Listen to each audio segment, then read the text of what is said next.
E aí, pessoal do Q3, tudo bem? Faz um tempinho que a gente não se encontra, né? Eu sei que tá todo mundo morrendo de saudade de mim, todo mundo doido para aprender direito empresarial, né? E eu também confesso que eu tava com muita saudade de vocês e por isso eu fui chamado aqui para preparar um material muito bacana sobre um assunto muito importante para a nossa prova, tá? E que vocês não podem ir para o exame de ordem sem ter pelo menos uma noção dos principais pontos. E eu estou falando aqui da lei de recuperação judicial, extrajudicial e falência, tá? Eu sei que está todo mundo agora nessa reta final, o exame está se aproximando, eu sei que o pessoal está ansioso para que chegue logo. Eu soube que o desempenho de vocês no último simulado já foi bom, né? Suficiente para vocês serem aprovados e tudo mais, mas a gente precisa dar um gás e vocês precisam ter a noção de que o que o exame de ordem quer do candidato é exatamente que ele saiba o máximo em extensão possível, porque fazendo isso vocês conseguem anular as perdas em uma determinada matéria compensando com os acertos nas outras. Então, muito dentro dessa visão, eu resolvi fazer um vídeo para vocês sobre o tema da falência e recuperação judicial. É uma lei grande? São 200 artigos, mas a boa notícia é que eu filtrei todos esses artigos com base nas questões que já caíram sobre a matéria no exame de ordem e em outros concursos também, peguei de procurador e tudo mais, e sintetizei nessa aula de hoje.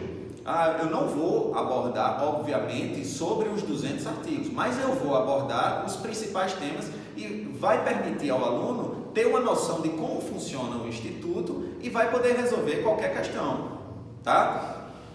Então vamos lá, vamos começar. A lei de falências, como eu falei, ela se aplica hoje, ela prevê 3 institutos basicamente. Prevê o Instituto da Falência, da Recuperação Judicial e da Extrajudicial. No tocante à recuperação, ainda prevê uma forma de um plano de recuperação para microempresas e empresas de pequeno porte. Tem uma característicazinha específica, né? E o artigo 1º dessa lei começa dizendo que a lei é aplicada ao empresário, ou seja, apenas os empresários e as sociedades empresárias é que vão se submeter ao regime falimentar. O empresário ele não se submete a um outro regime concursal, que seria o regime civil, da insolvência civil. Para o empresário existe esse regime, o regime falimentar, que é uma forma de você coletivizar os créditos que a empresa deve e pagar na máxima medida do possível a esses credores, mantendo sempre uma condição mais ou menos de igualdade entre eles, justamente para evitar aquilo que na hipótese da sua empresa, por exemplo, não ter sido bem sucedida e o seu passivo ser maior do que o seu ativo. Aí vai começar aquela briga entre credores. Mas eu tenho o melhor crédito, eu tenho o pior crédito, eu tenho o melhor, eu devo pegar o meu antes, eu consegui penhorar um bem antes e tal. Então a lei ela vai regulamentar essa situação, vai dizer exatamente qual credor deve ser pago primeiro, qual deve ser pago por último e as sobras, entendeu? Então é importante entender isso logo de início. O empresário e a sociedade empresária, com base naquilo que a gente já viu na outra aula, nas características que a gente já viu, é que vai se submeter ao regime de insolvência, de falência e recuperação judicial e extrajudicial. Lembrando que a atividade empresarial é uma atividade de fato, então para ele se submeter à falência, ele não precisa estar registrado na junta comercial. Professor, mas o senhor disse na outra aula que ele deveria se registrar na junta comercial antes de iniciar uma atividade. Eu disse, mas isso é para tornar o empresário regular, tá? Mas o fato do empresário não estar regular não quer dizer que alguém não possa pedir a falência dele, nem ele possa pedir a própria falência. E por que isso? Porque a falência é um instituto que visa, na verdade, proteger os credores e não tanto o devedor, entendeu? Ele não pode, o empresário irregular, no caso, que não está registrado na junta comercial, ele pode pedir a própria falência ou alguém pode pedir a falência dele. Agora, por ele não estar regular, ele não pode pedir a falência de outrem. Também ele não pode pedir a recuperação judicial de outrem, tá certo? Então, quem é que pode requerer a falência? dentro desse contexto da lei, tá? O próprio devedor, como já falei, o cônjuge sobrevivente, qualquer herdeiro do devedor ou o inventariante, e então o cotista ou o acionista do devedor na forma da lei ou do ato constitutivo da sociedade ou qualquer credor, tá? Essa lei, como eu falei, regula tanto o procedimento de falência quanto a recuperação extrajudicial e judicial, né? Na recuperação judicial e extrajudicial, na verdade, se visa tentar com que se renegociem todas aquelas dívidas da empresa, permitindo que ela continue a exercer suas atividades e com aquele exercício das atividades ele consiga saldar essas dívidas, tá? Mas isso aí a gente vai falar especificamente mais na frente. É importante só que vocês tenham já esse panorama de saída. A lei também fala das hipóteses dos empresários que não se submetem a ela, certo? Existem hipóteses em que o empresário não se submete de forma absoluta e existe também de forma relativa. Absoluta é quando o empresário ele basicamente não pode falir, digamos, por lei, porque ele está afastado desse tipo de regime falimentar.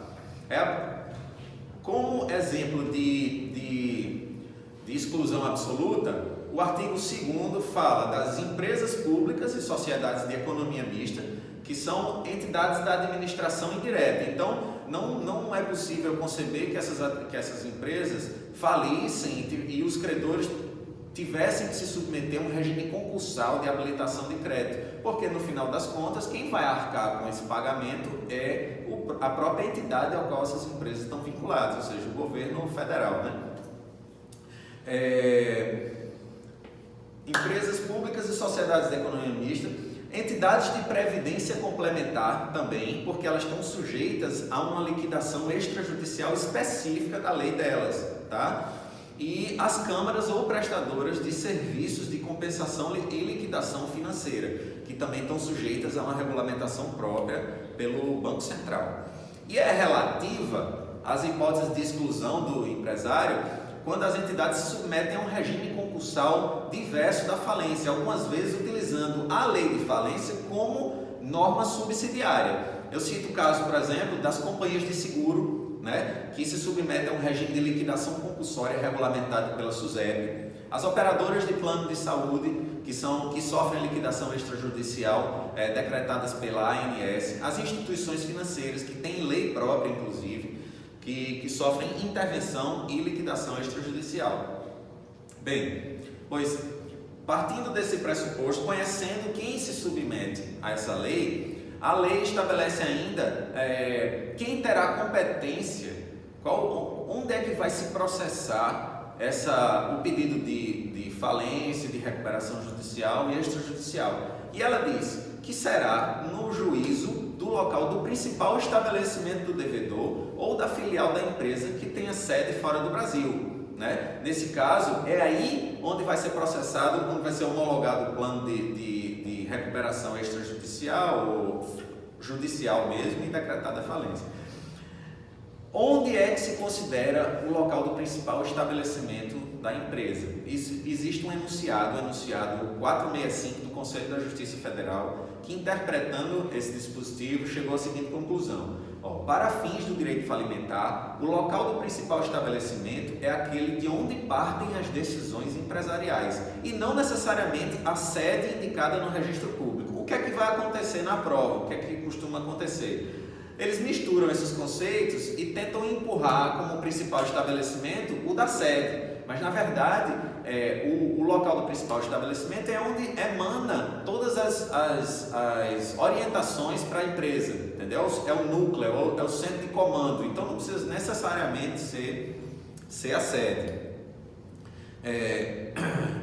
A propositura da ação de falência, de recuperação judicial e extrajudicial e a homologação, né, na verdade, implicam a suspensão da prescrição e das ações e execuções em face do devedor, tá? Inclusive aquela dos credores particulares do sócio solidário. Isso aí a gente vai falar mais na frente, mas via de regra quem se submete à falência é a empresa. Lembra que a empresa tem personalidade jurídica distinta dos seus sócios. Mas a gente também viu em outra aula que existem hipóteses em que os sócios possuem responsabilidade ilimitada junto com a empresa, né? Então, se a empresa tiver um passivo a descoberto, ou seja, tiver dívidas que ela não consegue saldar com o patrimônio dela, aquelas dívidas vão recair sobre o sócio. Então, nesses casos, eu vou falar direitinho mais na frente, a lei diz que a falência da empresa implica também a falência dos sócios. Por isso que o artigo 6º da lei de falências inclui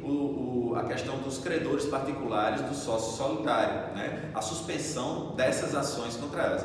Mas essa suspensão não inclui, por exemplo, os créditos trabalhistas e fiscais, tá? E também não se estende aos co-obrigados do devedor. Ou seja, imagina a hipótese lá do devedor, do credor lá, ter um título de crédito, tá? E que o empresário assinou se comprometendo a pagar. Mas também existe um aval, tá? E eu dou entrada com ação contra o avalista. Ou seja, o devedor que está falido lá não foi demandado nesse processo de cobrança desse título de crédito, mas só o avalista. Aí nesse caso, a ação continua tranquilamente contra o avalista, porque o avalista não tem nada a ver com a falência do devedor. É isso, na verdade, que a norma fala, tá? Não implica. Assim, sim, quero citar também aqui uma decisão que saiu no informativo 551 do STJ, tá? O STJ chegou à conclusão que a ação de despejo também não se submete ao juízo universal de falência, ao juízo de falência, podendo continuar a tramitar normalmente, inclusive com a retomada do bem pelo locador. Isso aí, esse é o tipo de coisa que pode ser pedido na prova como uma assertiva transcrita ipsiliteris. Então, já sabem, o contrato de aluguel, tá, não se submete ao juízo universal de falência e continua tranquilamente onde a ação foi proposta, mesmo que tenha sido contra um devedor, né? Um devedor sujeito ao regime de falência. Esse prazo de suspensão das ações da prescrição não pode exceder 180 dias contados do deferimento do processamento da recuperação, restabelecendo-se depois desse decurso de prazo o direito dos credores de iniciar e continuar suas ações e execuções independentemente de pronunciamento judicial, certo? Trata-se de prazo improrrogável. Como eu já falei, as execuções fiscais não são suspensas pelo deferimento da recuperação judicial, né? Nem da falência, ressalvando-se sempre a possibilidade de parcelamento, de um parcelamento administrativo. O credor, o fisco, no caso, ele tem a possibilidade de parcelar seu crédito de acordo com o previsto na legislação tributária. Agora, na prática, como é que fica isso? Digamos que um devedor tenha uma dívida tributária e tenha uma execução fiscal contra ele.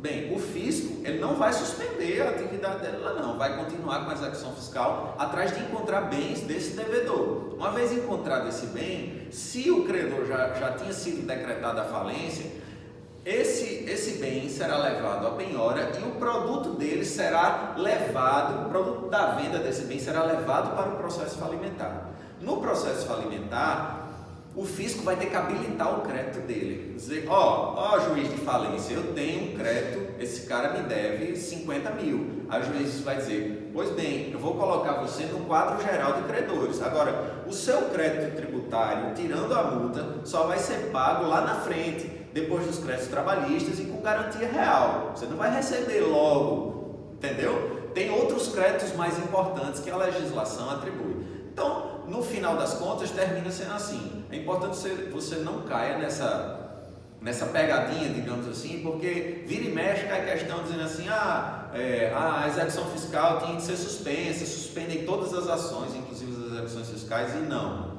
Agora, isso eu vou também comentar mais na frente sobre as multas tributárias, que elas entram em outra categoria e não na mesma categoria do crédito tributário, mas elas entram no processo falimentar, certo? Vamos ver aqui o que mais. Sim, nesse processamento do pedido de falência e recuperação judicial, existem três figuras importantes que eu preciso que vocês saibam. Tem a figura do administrador judicial, o comitê de credores e a assembleia de credores. Tá? O administrador judicial, que é uma pessoa física ou jurídica, estou frisando jurídica porque já caiu uma questão do exame de ordem perguntando se poderia ser pessoa jurídica ou não, tá? É uma pessoa jurídica. Se for uma pessoa jurídica, ele vai indicar uma pessoa pessoa física dentro da pessoa jurídica que vai representar essa empresa na condição de administrador judicial. Esse administrador é nomeado pelo juiz do processo falimentar, deve ser uma pessoa idônea e preferencialmente um advogado, economista, administrador de empresas ou contador. Então, já que vocês serão advogados, é possível que um dia, se vocês enveredarem pela área do direito empresarial, vocês possam se habilitar como administrador judicial, tá? E vão tocar um processo de falência e recuperação judicial.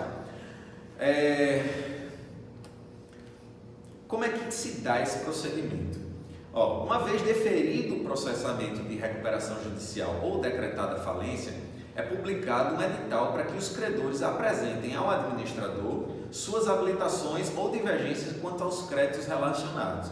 Uma vez decretada a falência, o juiz vai lá, decreta a falência ou deferido o processamento da recuperação judicial, uma das medidas que o juiz vai dar na decisão dele é nomear um administrador judicial. Ele vai tomar termo lá e a partir dali ele vai tocar esse processo que na verdade, como vocês vão ver, o papel do juiz aí é muito mais de condutor e de analista sobre a legalidade dos procedimentos, porque quanto à viabilidade econômica, a forma de parcelamento e tudo mais, isso aí é uma decisão que só compete aos credores. Isso inclusive é decisão do STJ, tá? Então, uma vez eles habilitados, esses créditos, o administrador, apresentados esses documentos ao administrador, o administrador vai reunir e vai verificar quais são esses créditos e vai promover a formação de um quadro com base na ordem, né, que os créditos são apresentados e com base na ordem de preferência que a legislação estabelece, sabendo se é um crédito concursal ou extraconcursal. Depois disso, ele publica um edital, tá, contendo a relação de credores habilitados num prazo de 15 dias, contado do fim do outro prazo, que foi o prazo de habilitação desses credores. Então, publicado esse edital, contendo a relação dos credores, o comitê gestor ou qualquer credor, ou o próprio devedor, seu sócio ou o Ministério Público, podem apresentar ao juiz impugnação contra a relação de credores. Ela pode dizer assim, o meu crédito foi inserido numa categoria que não deveria, tá? Foi suprimida uma preferência minha, uma garantia minha ou algo do tipo. Esse prazo de impugnação é de 10 dias, tá? Cada impugnação é autuada em separado e da decisão que decide essa impugnação cabe recurso de agravo, tá? É possível que seja cobrado na prova, perguntando qual o tipo de recurso que cabe da decisão do juiz que julga o incidente de impugnação à habilitação dos créditos, né? Aos créditos que foram apresentados pelo administrador judicial. Nesse caso, é o recurso de agravo, tá? Então, se não houve impugnação ou a impugnação foi improcedente, o juiz determina de logo a inscrição do crédito no quadro geral de credores, dispondo sobre sua classificação, tá? No incidente de impugnação, esse é válido registrar, ainda é possível ao juiz fazer uma audiência de instrução, se ele julgar conveniente. E, por final, é elaborado um quadro de credores, no qual vai se relacionar cada crédito, o nome de cada credor e a posição que ele vai ficar na ordem de preferência de pagamento, né? Que é assinado pelo juiz e pelo administrador judicial, mencionando a importância e a classificação de cada crédito na data do requerimento, da recuperação judicial ou da decretação de falência, devendo esse quadro ser publicado pelo órgão oficial, num órgão oficial, pelo prazo de 5 dias, né? Contado da sentença que houver julgado as impugnações. Esse é basicamente o papel do administrador judicial, ele vai ser o responsável pela arrecadação dos bens e tudo mais também.